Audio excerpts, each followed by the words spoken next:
What's up everyone? Welcome to episode number 15 of the Casca Jiu-Jitsu podcast. I'm Thiago and I'm gonna touch here probably one of the most popular and controversial topic in the world of Brazilian Jiu-Jitsu, which is to train in the gi or without the gi.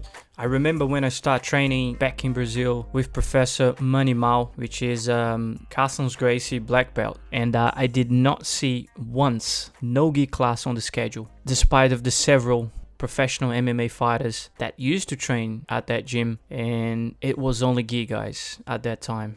But Jiu-Jitsu has evolved, and you can see a lot of gyms or academies that they teach only no gi. They completely dismiss the gi as being not essential or even counterproductive to developing the grips required to control an opponent without a collar or his sleeves. There has been arguments and disagreements on whether training in the gi or no gi, which one is better, which one is superior to the other. So after speaking with a lot of people, various black belts, fighters, national and world champions, all the way from white belts, there's no really a right or wrong answer, and it still remains controversial. So we can go through some of the pros and cons when you train with these two variations.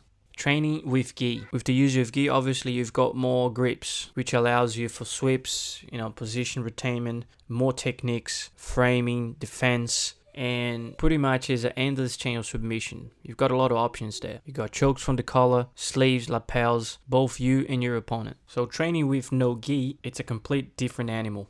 So you feel like you have a limitless free range of movement, until you get swept and end up in the bottom half or knee on belly. With no gi, it doesn't offer the same grip advantages as in gi. The ability to correctly maintain your position is even more important. So there's also less friction, making things very frustrating when chasing a submission, a guard pass, or a sweep. So what's the actual answer for the question? Train in gi or no gi? So I think the answer is both. So training in the gi will force you to be more aware of sweep options and submissions, simply because it's more available in the gi than without it. So I guess in my opinion, those who start training in the gi will naturally build a solid foundation in defense. So guys, let's not forget, Jiu-Jitsu was invented for self-defense, not for self-offense.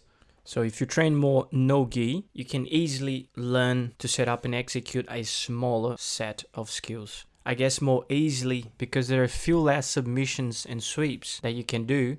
Those who train with no gi tend to be good at offense. So if you see people wrestling with no gi, they usually win the match by submission rather than points.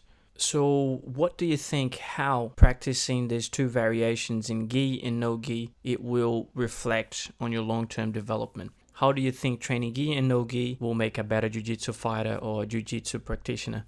So remember Bruce Lee said, "Fear not the man who has practiced 1,000 kicks once, but fear the man who has practiced one kick 1,000 times." That's pretty good. I think there's a truth to Jiu-Jitsu in there as well. In my view, I really like the foundations and the dynamics of the positions, like something simple that will work and you can really apply when you're wrestling, when you're rolling.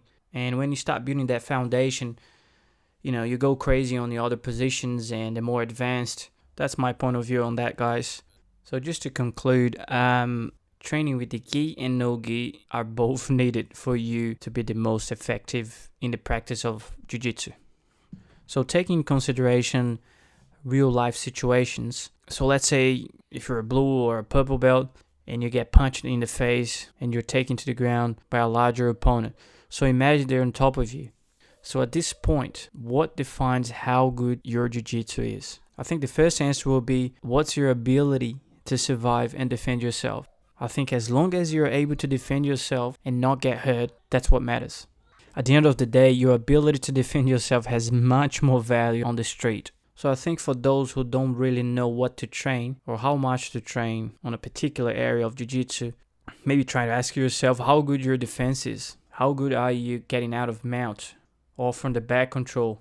If you find yourself not escaping or constantly getting submitted, maybe you need to train in the gi, at least until you can improve your defense. Again, that's my opinion here. and I've been training in gi more, and I think it has improved a lot my defenses. That's what has been working for me. So you have to test it and maybe try to, at some point, try to track your progress, taking notes or whatever you can use so you can go back in time and look at it. Okay, so in this day, I tried this. I trained with gi and I was able to defend a guard pass, or I was able to defend a submission or armbar. At least that's what I do. I try to track as much as progress in Jiu-Jitsu as possible. But at the end of the day, just go to the gym, train hard, pay attention to the techniques and adjustments, and just train, man. Just go there and do your best. Try to avoid injuries, which is very important. Don't hurt your training partner, and have fun. I think it's the most important thing when you train Jiu-Jitsu. You have to have fun, make good friends, and progress together in the gentle art. So that's the end of this podcast, guys, and I really appreciate your time, your busy schedule, if you're listening to this podcast, and I want to thank you very much. So if you like this episode, please follow us, leave a review if you can, and I'll see you in the next episode. Us.